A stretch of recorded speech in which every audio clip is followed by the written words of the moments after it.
बिस्मिल्लाहिर्रहमानिर्रहीम। अल्लाह के नाम से शुरू जो निहायत मेहरबान हमेशा रहम फरमाने वाला है।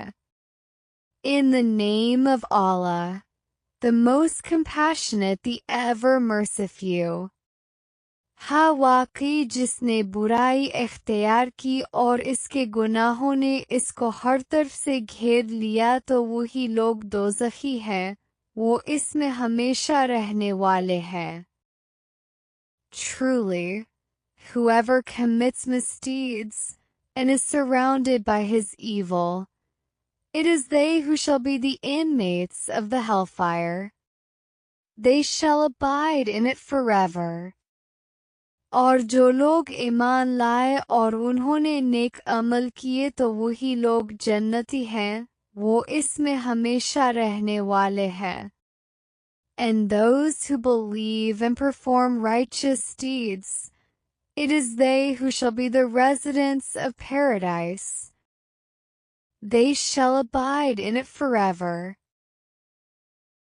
और याद करो जब हमने औलाद यकूब से पुख्ता वदा लिया कि अल्लाह के सिवा किसी और की इबादत ना करना और माँ बाप के साथ अच्छा सलूक करना और कराबतदारों और यतीमों और मुहताजों के साथ भी भलाई करना और आम लोगों से भी नरमी और खुशखुल्क के साथ नेकी की बात कहना और नमाज कायम रखना और ज़कात देते रहना, फिर तुम्हें से चंद लोगों के सवा सारे इस ऐत से रूगर्दा हो गए और तुम हक से गुरेज ही करने वाले हो।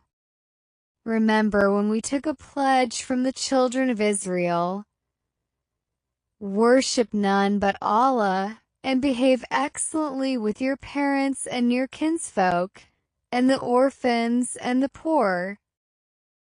Speak good words to all people. Establish prayer, and pay the alms due. Then all except a few of you turned away from the pledge, and you are but averse to the truth. और जब हमने तुमसे ये पुख्ता अहद भी लिया कि तुम आपस में एक दूसरे का खून नहीं बहाओगे और न अपने लोगों को अपने घरों और बस्तियों से निकाल कर जलावतन करोगे, फिर तुमने इस अमर का इकरार कर लिया और तुम इसकी गवाही भी देते हो।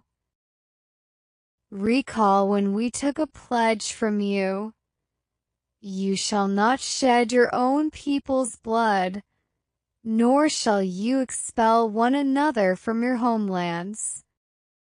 Then you acknowledge this covenant and testify to it.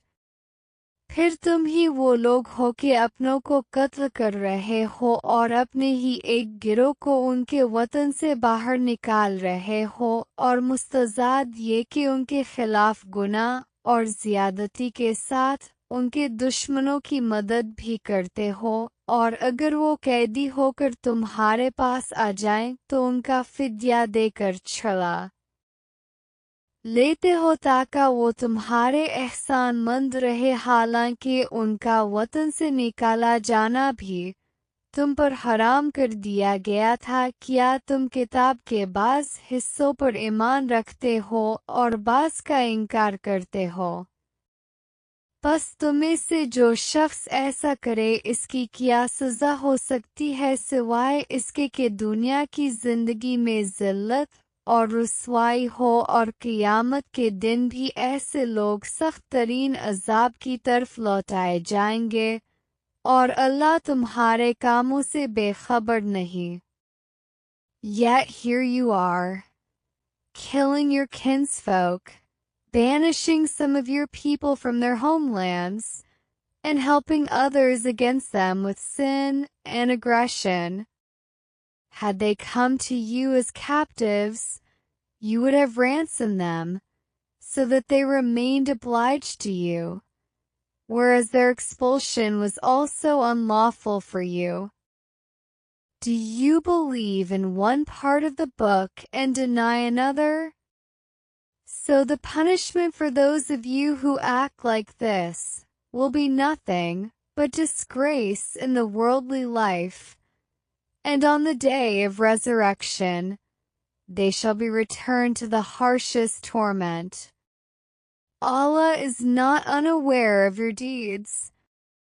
यही वो लोग हैं जिन्होंने आखिरत के बदले में दुनिया की जिंदगी खरीद ली है, बस ना उन पर से अजाब हल्का किया जाएगा और ना ही उनको मदद दी जाएगी. These are the people who buy the life of this world at the price of the hereafter. Their punishment shall not be lightened, nor shall they be helped.